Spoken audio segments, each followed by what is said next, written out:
사랑하는 은혜와 진리 장로교회 교우 여러분, 어젯밤도 평안하셨습니까? 오늘도 우리를 축복된 하나님의 자녀로 삼으신 하나님의 은혜를 알고 그 은혜에 합당한 삶을 살아가는 하루가 되시기를 주님의 이름으로 축원합니다.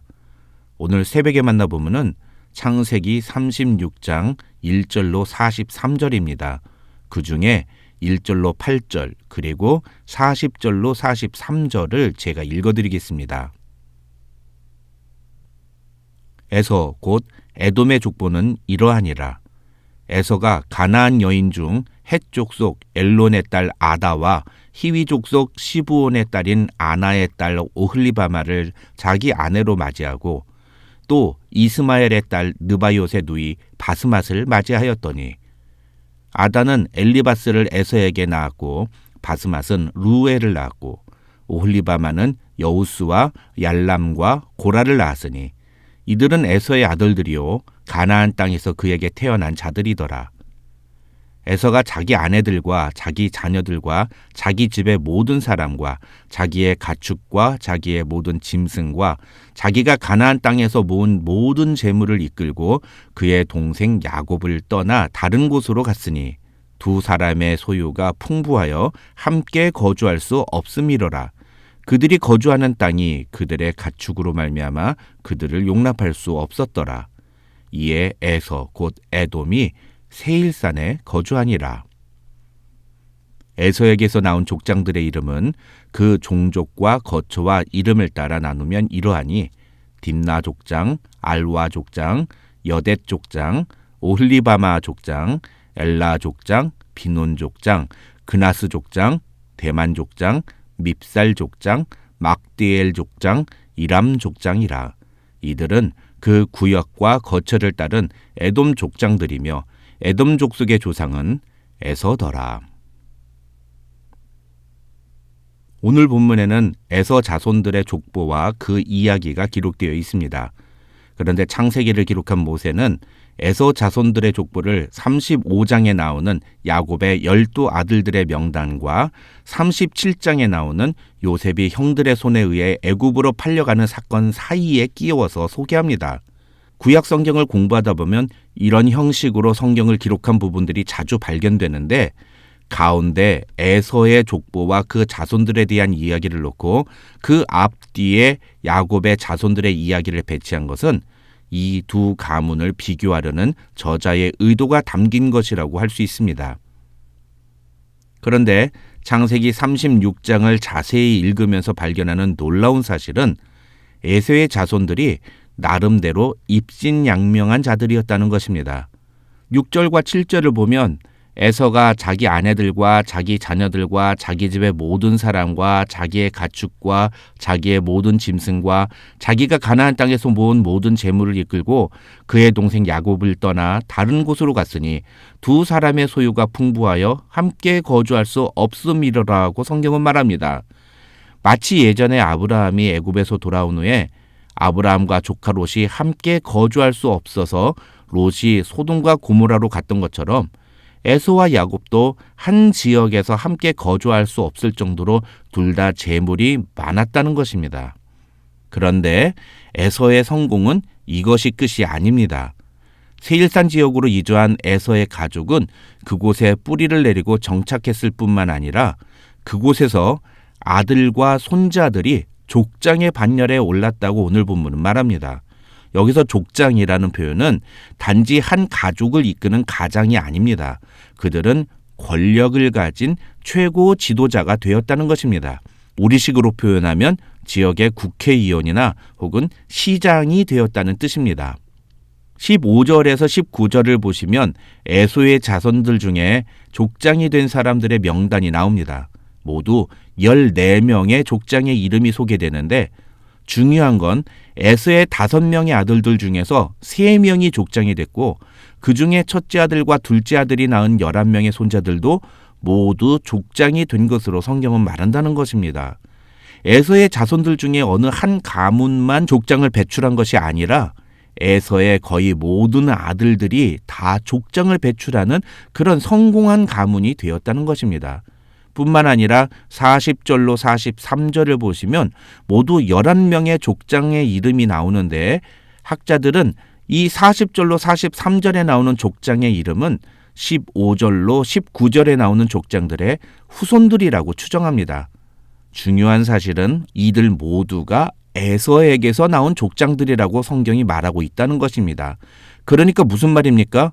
에서의 후손들 중에 줄줄이 지역의 유지가 나오고 소위 사회적으로 지도자를 배출한 그런 가문이 되었다는 것입니다. 교회에서 목사님들이 자주 사용하는 예 중에 조나단 에드워드 가문의 예가 있습니다. 조나단 에드워드와 함께 주일학교를 다녔던 맥스 주크라는 사람의 후손과 조나단 에드워드의 가문을 비교한 예입니다. 이 예화의 결론은 하나님을 잘 믿은 조나단 에드워드의 가문에서는 오늘 본문에 나오는 에서의 가문과 같이 사회적인 지도자들이 수백 명이 나왔는데 반해 믿음을 버리고 죄악의 삶을 살았던 맥스 주크의 후손들은 모두 처참한 인생을 살았다는 것입니다. 그래서 예수 잘 믿으면 하나님이 그 가문을 복주신다는 것이 이 예화의 결론입니다. 여러분, 그렇다면 오늘 본문에 나오는 에서의 집안은 어떤 집안입니까? 에서는 경제적으로도 부자가 되었습니다. 뿐만 아니라 아들 5명 중에 3명이 사회에서 지도자가 되었습니다. 자기 아들만 그런 것이 아니라 손자의 손자까지 계속해서 족장이 나왔습니다. 속된 표현으로 완전 잘 나가는 집안이 된 겁니다. 그렇다면 이런 에서의 가문도 하나님이 축복하시는 가문이라고 말할 수 있는 거 아닙니까? 경제적으로도 부유하고 자식들도 죄다 다 세상에서 성공했으니 이보다 더 큰 축복이 어디 있겠습니까? 저는 하나님이 여러분의 인생에도 이런 축복 내려주시기를 진심으로 축원합니다. 그런데 그에 비교해서 창세기 36장을 가운데 두고 그 앞과 뒤에 나오는 야곱과 야곱의 아들들의 이야기를 보십시오. 어제 우리가 다룬 창세기 35장 16절로 29절에서 우리는 야곱의 인생이 세상적인 관점에서 보기에는 절대로 축복된 인생은 아니었다는 사실을 살펴보았습니다. 그런데 37장부터 나오는 야곱의 아들들의 이야기는 또 어떻습니까? 어떤 사람은 요셉이 결국에는 애굽의 총리가 되었으니까 성공한 스토리가 아니냐 이런 말을 하기도 합니다. 여러분은 여러분의 자녀가 요셉과 같이 인신매매로 팔려서 남의 집 종살이를 하고 그걸로도 모자라서 억울한 누명을 쓰고 13년 동안 감옥살이를 하다가 어떻게 운이 좋게 나중에 풀려서 결국은 애굽의 총리가 되는 그런 축복된 인생을 살게 해달라고 여러분의 자녀를 위해서 기도하시겠습니까? 아마 그런 기도를 하시는 분은 한 분도 없을 것입니다. 왜 그렇습니까? 결론적으로 말하면 요셉은 애굽의 총리가 된 것은 맞지만 그 결과에 도달하기까지 요셉의 인생은 정말 비참하기 이를 데 없는 삶이었기 때문입니다. 게다가 야곱의 딸은 이방인에게 강간을 당하고 야곱의 아들들은 거짓말로 한 부족의 남자들을 모두 죽이는 살인자가 되고 심지어는 자신의 계모를 겁탈하는 아들까지 나옵니다. 또 결국 동생까지 인신매매로 팔아버리는 폐륜을 저지르고 맙니다. 반면에 오늘 본문에 나와 있는 것처럼 에서의 자손들은 죄다 세상에서 성공하고 잘 풀렸습니다. 국회의원이 되고 시장이 됐습니다. 단순히 비교하면 야곱과 에서의 인생은 비교하는 것 자체가 무의미할 정도로 큰 차이가 납니다. 그런데 중요한 것은 무엇입니까? 우리 눈에 보기에 고난의 연속이요. 심지어 자식들도 자랑할 거 하나 없는 그런 야곱의 인생은 어쨌든 하나님의 계획 안에 들어있는 하나님이 복주시는 삶이었다고 성경이 말하고 있는데 반해 에서는 그 자손들까지 입신양명의 인생을 살았지만 철저히 하나님의 계획에서 제외된 하나님의 관심 밖에 놓여 있었던 인생이었다는 것입니다. 그래서 창세기 36장 이후로 성경은 야곱의 후손들이 어떻게 하나님의 선택하신 백성이 되고 이스라엘이라는 한 민족으로 확장되는지를 보여주지만 에서의 후손들의 인생에 대해서는 철저히 무관심합니다. 그리고 성경은 이런 에서와 야곱의 인생을 통해 우리는 이 두 인생 중에 어떤 것을 선택하고 싶은지, 하나님의 언약 백성이라는 영적인 축복을 선택할 것인지 아니면 에서와 같이 이 세상에서 성공한 가문이 되지만 결국은 하나님의 관심에서 제외된 인생이 되는 것을 선택하고 싶은지를 우리에게 질문하고 있는 것입니다.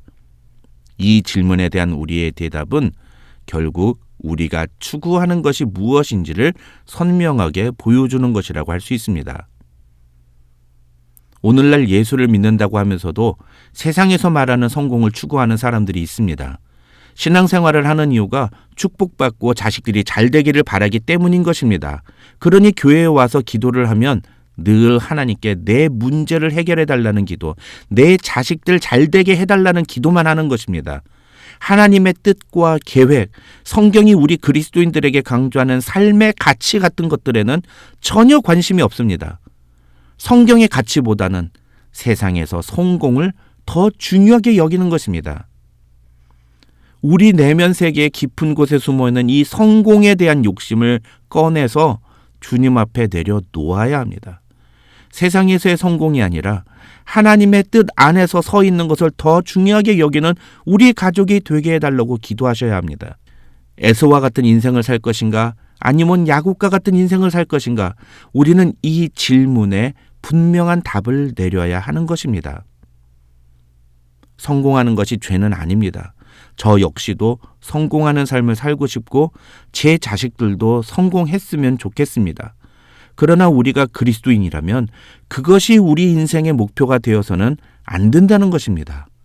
마태복음 6장 24절에서 주님은 한 사람이 두 주인을 섬기지 못할 것이니 혹 이를 미워하고 저를 사랑하거나 혹 이를 중히 여기고 저를 경히 여김이라. 너희가 하나님과 재물을 겸하여 섬기지 못하느니라고 분명히 말씀하셨습니다. 여러분은 누구를 섬기는 사람입니까? 사랑하는 성도 여러분, 우리의 주인은 누구입니까? 우리는 야곱의 인생을 살고 싶습니까? 아니면 에서의 인생을 살고 싶습니까? 이 질문에 대하여 우리의 분명한 믿음을 주님께 올려드리는 귀한 성도들이 되시기를 주님의 이름으로 축원합니다.